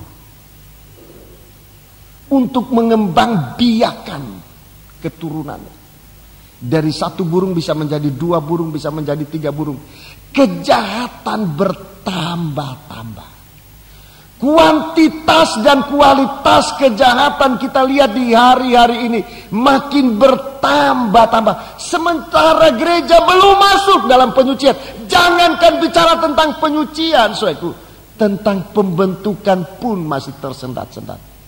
Masih saja kita menantang gerakan pembentukan tubuh Kristus. Saudara-saudara, kita ketinggalan. Dan ini perlu diperhitungkan. Di sini kita lihat serigala. Ganasnya daging sudah siap untuk menyerang. Sementara kotor najisnya daging. Suatu dosa-dosa yang dulu tidak ada menjadi ada. Suatu bukan hanya di kalangan dewasa orang tua, sampai kalangan muda remaja, sampai di anak-anak. Kalau saya bicara ini, saya mohon pengertian kita semua orang tua, anak-anak muda. Di dalam gereja kita terdapat suatu aksi teror yang bisa merusak. Yaitu main telepon-teleponan. Telepon-teleponan yang tidak benar. Ini perlu kita orang tua juga saling waspada. Ini terjadinya dari anak-anak muda, dari remaja-remaja. Untuk menjatuhkan temannya. dalam hal-hal yang sangat tidak baik. Dan kalau saya bicara sekali lagi ini, saya tidak bermaksud untuk menekan seseorang, tidak. Saya sendiri tidak tahu siapa yang melakukan itu. Tetapi itu sudah berjalan di antara kaum muda. Dan ada yang sudah jadi korban.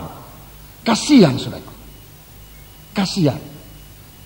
Supaya kita angkat bersama, jangan korban ini bertambah menjatuhkan. Ini, saudaraku, setelah saya mendengar itu, saya melihat bagaimana perkembangan burung ini justru membuat sarang di dalam gereja Tuhan. Ini dosa di zaman saya dulu sebagai orang muda nggak ada. Ini memang waktu itu kalau kami zaman itu, di zaman saya, orang punya telepon itu orang yang kelas tinggi. Sekarang telepon sampai di bawah jembatan ada telepon. Dari mana saja bisa telepon. Tetapi sudah digunakan untuk membuat sarang. Sarang dari burung. Isi dari telepon-telepon tadi ini ada yang menyangkut soal seks. Saya kasih tahu kepada sidang jemaat ini supaya kita berjaga semua. Orang tua dan anak muda, kalau saudara yang melakukan itu, stop, berhenti, jangan lakukan itu. Ini nasihat saya sebagai gembala. Jangan lakukan itu lagi. Saudara sedang diperangkap oleh roh najis ini. Dan saudara akan menjadi korban. Tolong perhatikan ini. Ini nasihatnya gembala. Tolong hentikan itu. Ini suatu jaringan. Jaringan kejahatan ini sudah merupakan sarang di mana burung akan bertelur memperbanyak jenisnya. Jenis dari kejahatan ini nanti akan bertambah-tambah. Saudara nanti akan melihat jenis-jenis kejahatan yang tidak terpikirkan. Tidak terpikirkan, kita orang tua tidak bisa kaget melihat. Itu bisa terjadi bahkan sampai kepada anak-anak. Ini saya ceritakan bukan kepada kaum muda, bukan untuk menelanjangi saudara, sebab mungkin juga orang tua yang melakukan, saya nggak tahu. Tetapi yang menjadi korban yang sempat saya pantau adalah kaum muda yang menjadi korban. Yang melakukan, ya bisa kaum muda sesama kaum muda remaja, bisa juga orang tua dengan maksud yang saya nggak tahu. Supaya kita hati-hati. Ini supaya gereja Tuhan dibangun dan disucikan. Sebab burung dan serigala ini sedang dalam proses yang sangat cepat. Gereja Tuhan mau kebaktian aja lambat. Apalagi mau PPI lambat. Sangat lambat. Sangat lambat. Mau kebangunan rohani sangat lambat. Tidak cepat seperti secepatnya dari serigala membuat liangnya, seperti burung membuat sarangnya. Gereja Tuhan belum terbentuk. Sementara waktu sangat singkat. Waktu sangat singkat. Apakah kita mau lipat tangan sebentar lagi? Kitab Amsal dia katakan, lipat tangan sebentar lagi. Tunggu sebentar lagi, tidur sebentar lagi. Sementara penderitaan makin mendekat. Kepapaan makin mendekat. Bukankah kita harus bangun dalam hal ini? Dan ini sarang burung ini merajalela sampai di dalam rumah tangga. Suami istri terancam oleh hal-hal semacam ini. Kalau kita tidak lekas, rohani kita tidak lekas dibangun oleh firman Allah, saudaraku, akan benar menjadi korban. Sementara saudaraku, dalam kitab Wahyu ini Tuhan mau nyatakan segala sesuatu yang akan terjadi. Kita baca Injil Matius pasal 8 tadi sampai dengan ayat yang ke-20. Ayat 21 sekarang. Seorang lain, yaitu salah seorang muridnya, berkata kepadanya, Tuhan, izinkanlah aku pergi dahulu menguburkan ayahku. Terus. Tetapi Yesus berkata kepadanya, ikutlah aku. Dan dialah orang-orang mati menguburkan orang-orang mati mereka. Lihat, ini gerakan. Gerakan untuk ke arah Kristus yang adalah kepala. Dalam Efesus 4. Gerakan mengikut Yesus. Gerakan membangun tubuh Kristus ini. Tuhan mulai tunjuk kenapa atau mengapa tubuh Kristus ini belum terbangun. Tuhan mulai adakan koreksi lebih dahulu. Koreksi lebih dahulu terhadap murid-muridnya. Murid-murid ini orang-orang pilihan. Saudara-saudara adalah orang-orang pilihan. Kita adalah orang-orang pilihan. Coba sudah lihat di sini apa sikapnya orang pilihan dalam menghadapi gerakan pertumbuhan ke arah Kristus sebagai kepala. Bukan ikut Tuhan, tetapi berbalik. Urus urusan yang mati. Urus tubuh yang mati, bukan tubuh Kristus yang hidup. Mau mengkuburkan Bapa yang mati. Ini jenazah. Ini kalau saya bicara ini bukan suatu mengajar kita untuk tidak sopan, tidak hormat kepada orang tua. Orang tua meninggal. Oh, tadi Pak Pendeta bilang biar orang mati aja di sana. Saya tidak mau pergi ke tempat Papa meninggal, biar aja. Bukan itu. Ini punya arti rohani. Ini arti rohani, arti yang menlumuat bagi kita. Bapa yang mati ini menunjuk kepada tubuh yang mati, urusan-urusan yang mati. Perkara-perkara yang ada kaitannya dengan kematian. Dengan perkara-perkara yang tidak ada tanda kehidupan di dalamnya. Kalau kita hamba-hamba Tuhan, saya sibuk dengan organisasi. Organisasi satu tubuh, tapi bisa menjadi tubuh yang mati. Sementara bagaimana kita harus digerakkan untuk dalam kegiatan pembangunan tubuh Kristus yang hidup, yang layak menerima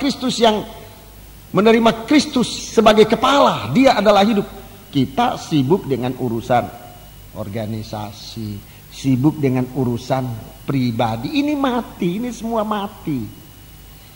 Mengutamakan saudaraku yang pribadi dulu.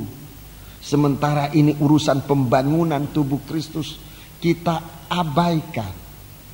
Biar dulu kalian pergi aja, aku ke sana dulu nanti. Dan Tuhan katakan, kamu jangan begitu. Di saatnya nanti kita biar perkara-perkara yang mati diurus oleh orang-orang yang mati. Di saat itu nanti kita membutuhkan perhatian kita hanya kepada Tuhan. Jadi kalau orang Kristen sendiri, orang pilihan Tuhan, sangkor para imam-imam saudaraku, tidak setia pada pelayanannya karena sibuk dengan perkara-perkara dunia yang mati ini saudaraku. Kapan tubuh Kristus terbangun? Kapan? Kalau semua orang datang, maaf bro saya tidak bisa karena ini.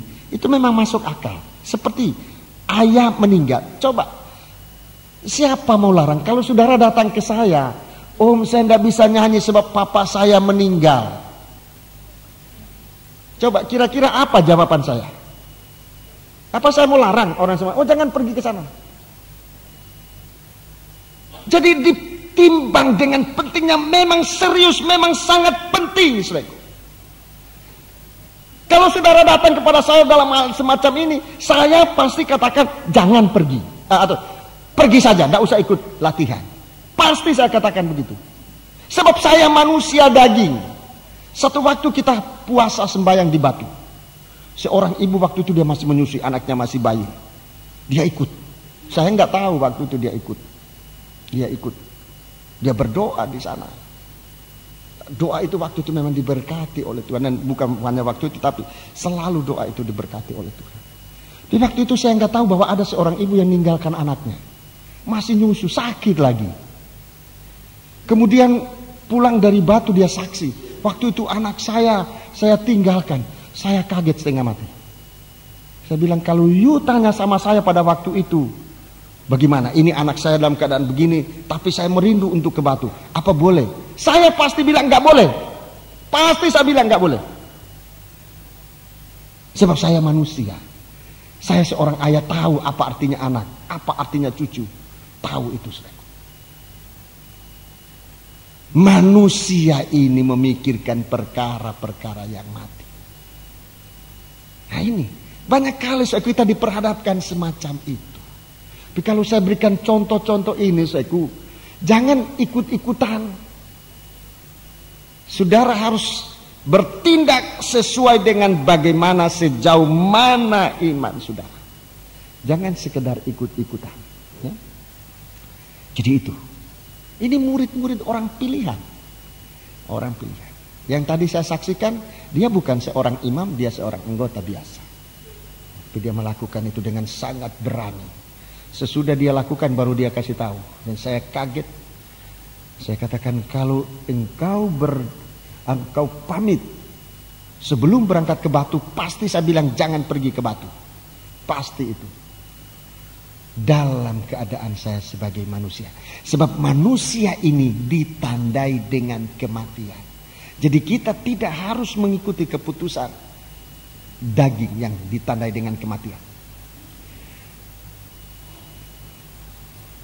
Ya. Jadi begitu saja. Kita perhatikan. Ibadah kita ini harus ibadah yang. Coba ayat 23. Ayat 23 sampai dengan ayat 27. Ayat 23 sampai 27. Lalu Yesus naik ke dalam perahu dan murid-muridnya pun mengikutinya. Ya. Sekonyong-konyong mengamuklah angin ribut di danau itu sehingga perahu itu ditimbus gelombang, Ya. tetapi Yesus tidur. Maka datanglah murid-muridnya membangunkan dia, katanya, Ya. Tuhan, tolonglah, kita binasa. Ia berkata kepada mereka, mengapa kamu takut? Kamu yang kurang percaya? Ya. Lalu bangunlah Yesus menghardik angin dan danau itu, maka danau itu menjadi teduh sekali. Dan heranlah orang-orang itu, katanya, orang apakah dia ini sehingga angin dan danau pun taat kepadanya? Ya. Ini sudah dalam perjalanan. Kalau tadi masih di tepi laut, orang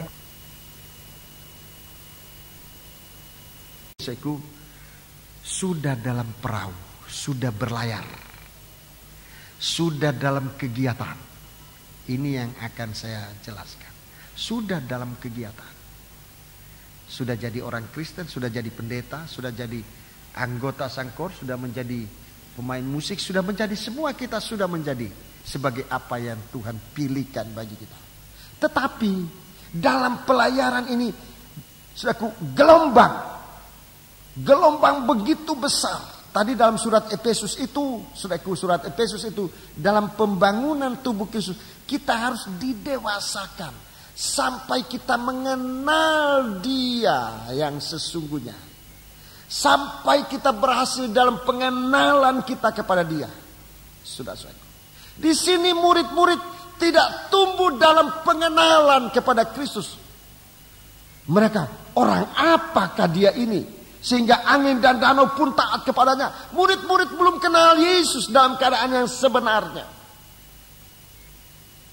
Dalam Efesus pasal 4 tadi dikatakan supaya kita tumbuh menjadi dewasa dan mengenal Dia, supaya kita jangan lagi diombang-ambingkan oleh gelombang ini gelombang.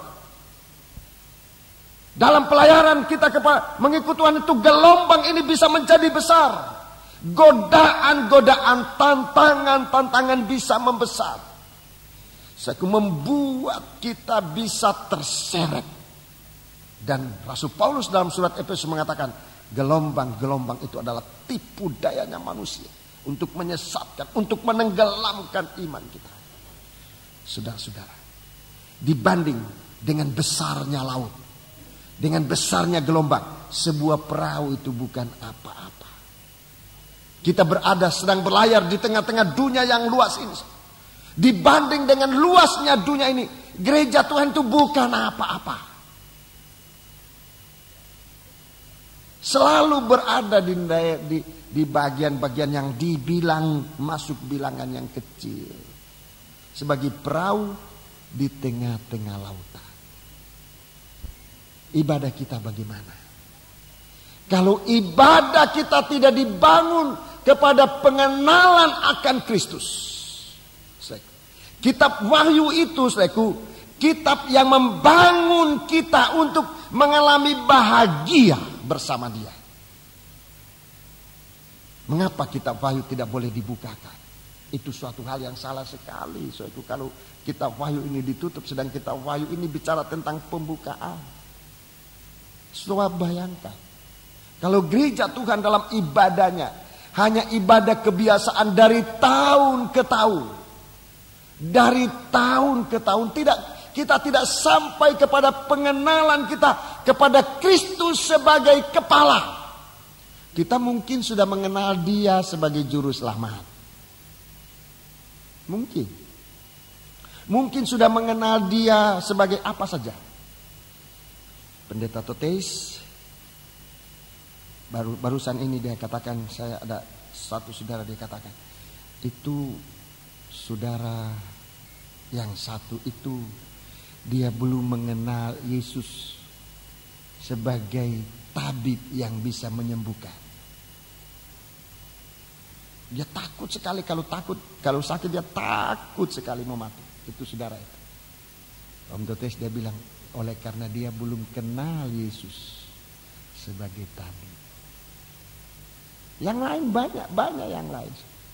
Kalau kita dalam percobaan karena ekonomi takut mati kelaparan, kita belum kenal Dia sebagai roti kehidupan. Sementara kita pegang roti, yang bahkan roti kehidupan malah takut kelaparan, itu kan tidak masuk akal harusnya. Tidak masuk akal. Sedang gereja Tuhan nanti akan dicoba dalam soal itu. Sebenarnya pembukaan firman Allah ini untuk mengenal Dia dengan lengkap sebagai orang dewasa, supaya kita jangan terombang ambing nanti. Supaya kita mengalami kebahagiaan. Di saat lapar kita bahagia. Setan putus asa, tidak bisa menggoda kita. Di saat kita miskin kita bahagia. Di saat kita diolok kita bahagia. Matius pasal 5. Bahagia. Itu sebetulnya semua adalah penderitaan daging. Tetapi Alkitab katakan, berbahagialah orang miskin, berbahagialah orang lapar, berbahagialah orang menangis, berbahagialah kamu kalau diolok, kalau disiksa. Berbahagia. Itu bagaimana bisa berbahagia? Hanya kita bisa terima kalau kita bisa memandang dan menerima Kristus dalam kehidupan kita sebagai kepala. Kalau kita tumbuh ke arah Dia sebagai kepala. Di saat semacam itu, apapun yang diperlakukan dalam kita bahagia. Saya percaya, saudaraku, perahu di mana Yesus ada ini, di mana angin begitu keras, di mana gelombang mungkin sudah memenuhi perahu itu. Selama Yesus ada dalam perahu itu, mungkin saja itu perahu masuk di dalam air, tetapi murid-murid tidak akan mati. Sudah percaya? Tidak ada sehelai rambut mereka akan gugur dari kepala mereka yang tidak diizinkan oleh Tuhan. Tetapi inilah kehidupan ibadah kita.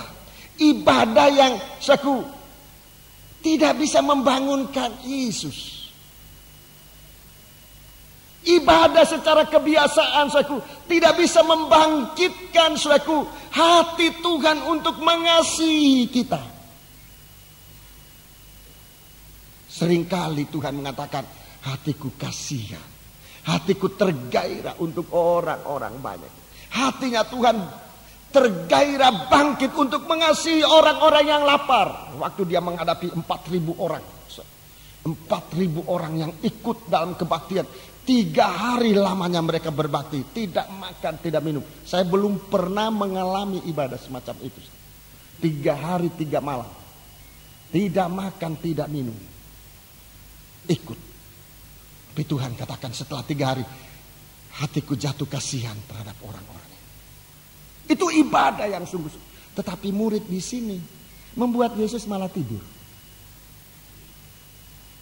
Kita menjadi pengikut yang setia. Yesus tidur, kita ya ikut-ikut tidur.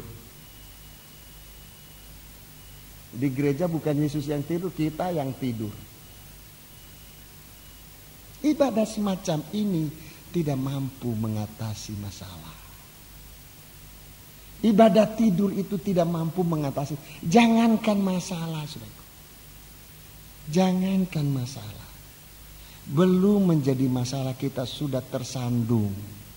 Apalagi kalau sudah masalah. Tidak mampu. Sebab ibadah kita ibadah tidur. tidak mampu mengatasi masalah. Di murid-murid menjadi sadar.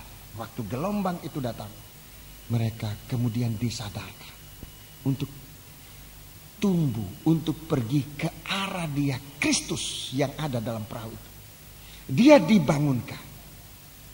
Biar murid sudah lari sana sini, gelombang tetap gelombang. Lain kali dalam percobaan kita sudah lari sana sini, pindah gereja sana, pindah gereja situ. Saudaraku, bukan saya larang saudara pindah-pindah, tetapi memang kurang tepat kalau saudara tidak dalam ibadah tidak menggairahkan hati Tuhan. Dia lari sana sini, masalah tetap tidak selesai. Kenapa? Sebab dalam kita beribadah, kita tidak membangkitkan hatinya Tuhan. Tapi waktu murid-murid saya membangkitkan hatinya Tuhan, datanglah murid-muridnya membangunkan dia, katanya ayat 25, tolong Tuhan, tolong kita binasa. Ini suatu doa yang menggairahkan hati Tuhan. Ini bukan doanya orang ngantuk.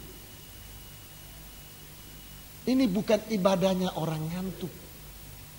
Ibadah yang sungguh-sungguh menggairahkan hati Tuhan. Dan tadi saya katakan, bukan sikap kita kesana kemari, tetapi kalau kita kesana kemari itu karena ingin menemukan sesuatu yang dapat membawa kita kepada Kristus sebagai kepala. Itu yang membangunkan. Jadi saudara jangan salah mengerti, bukan saya larang jangan kesana kemari. Kalau kesana kemarinya itu hanya karena tersandung di sini pindah di sana juga ada sandungan. Di sana sandungan, pindah sana ada juga sandungan. Tetapi kalau kita kemana-mana untuk mencari, sampai di mana kita bisa menemukan Kristus sebagai kepala dalam ibadah kita. Ibadah semacam ini Tuhan perhatikan. Sikap saudara yang sudah mungkin berkeliling dari gereja sana ke gereja situ dan sebagainya, untuk mencari Kristus sebagai kepala. Ini menggairahkan hati Tuhan. Doa saudara dijawab oleh Tuhan. Yesus bangkit. Dia yang mampu meneduhkan ombak. Dan ombak itu berhenti. Segala kecamuk dalam hati kita dihentikan oleh Tuhan. Begitu kita menemukan Kristus sebagai kepala, kita menjadi kenal Dia. Kita tumbuh. Inilah yang Tuhan rindukan. Dalam kitab Wahyu nanti akan dibicarakan banyak mengenai hal ini, mengenai hal-hal yang masih rahasia. Pada kesempatan-kesempatan berikut saya akan menjelaskan kitab Wahyu ini sejauh mana Tuhan berikan. Jadi inti dari kitab Wahyu ini, perhatikan, suatu kebahagiaan. Berbahagialah orang yang membaca, berbahagialah orang yang mendengar, berbahagialah orang yang menyimpan dan melakukan firman nubuat dalam kitab. Ini kebaktian pertama untuk kitab Wahyu. Puji Tuhan. Kita bangkit berdiri. Kita akan mengakhiri kebaktian ini dengan menggunakan perjamuan suci. Mari kita bangkit berdiri. Pelayan perjamuan suci, silakan maju ke depan. Kita bangkit berdiri.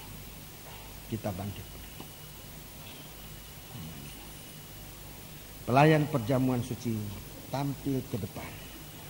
Sebelum kita menggunakan perjamuan suci, kita melakukan sebuah nyanyian.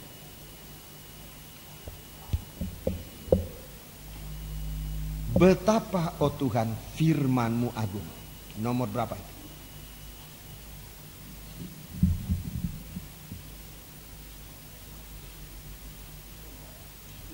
(74). Betapa oh Tuhan firman-Mu agung.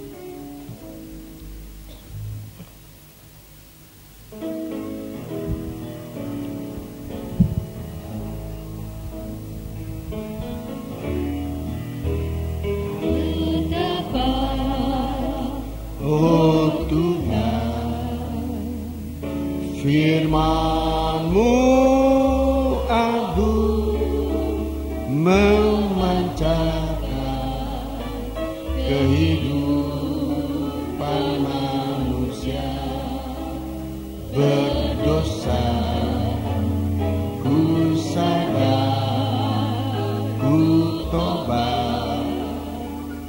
akan hidupku yang telah jauh dari sisimu. Haleluya. Tuhan, ku ucapkan syukur karena firman-Mu agung. Ku kembali pada jalan keselamatan, terlepas dari beban dosaku. Tuhan, ku ucapkan syukur. Haleluya. Karena firman-Mu agung. Haleluya. Ku kembali pada jalan keselamatan, terlepas dari beban dosa. Kita ucapkan syukur dengan angkat tangan kita. Ucapkan syukur. Sambil menyanyi kita mengucapkan syukur kita kepada Tuhan. Kalau saudara merasa mengalami bahwa firman Allah ini adalah berkat bagi kita, ucapkan syukur kepada Tuhan. Sambil kembali kepada Tuhan, kembali kepada jalan keselamatan, jalan yang benar dan sempurna. Haleluya. Tur.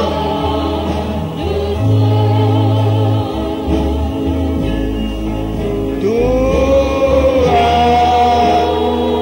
ku ucap haleluya, haleluya. Karena firman-Mu agung. Haleluya. Ku kembali pada jalan keselamatan, terlepas sambil kita mengucapkan syukur, kita menyembah Allah. Haleluya. Kita mempersembahkan ucapan syukur kepada Tuhan. Haleluya. Biar musik yang memimpin kita, kita menyembah Allah. Haleluya. Haleluya. Karena firman-Mu. Haleluya, haleluya. Kembali pada jalan keselamatan, terlepas dari beban dosaku. Dengan kita menyembah Allah. Haleluya. Biar musik memimpin kita dalam nyanyian ini. Haleluya. Kita menyembah Dia. Haleluya. Haleluya. Haleluya. Haleluya. Haleluya.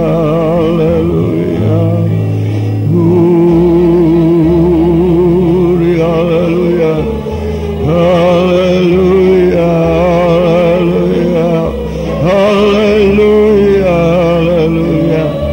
Kita angkat tangan, kita menyembah Dia. Haleluya, haleluya.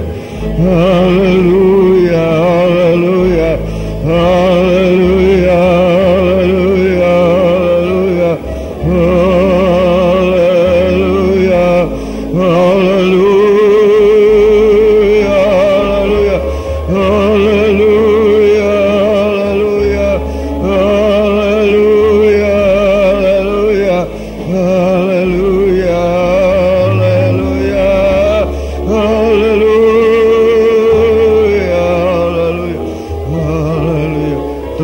kasih Tuhan, terima kasih buat kemurahan-Mu bagi kami, perhatian-Mu dalam kami yang sempat membangun kami sidang jemaat-Mu untuk menjadi satu kesatuan tubuh-Mu Tuhan, yang tumbuh ke arah Engkau Kristus yang adalah kepala.